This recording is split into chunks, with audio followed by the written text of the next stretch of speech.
Dá uma olhadinha aqui na estrada aqui que tá ruim. Mutuca, velho. Mutuca aqui. Demais. Olhando aqui se dá pra passar, porque nesse tempo aqui é bem complicado as estradas. Mas vai dar tudo certo. Não pode demorar muito não, que a mutuca come a gente.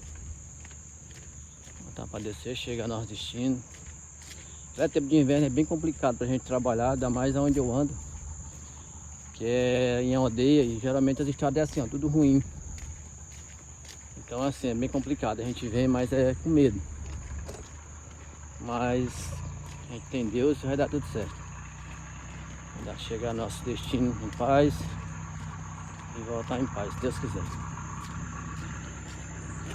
Cansei. Os caras estão arregaçando pra cá. Olha o bichão ali. Chama.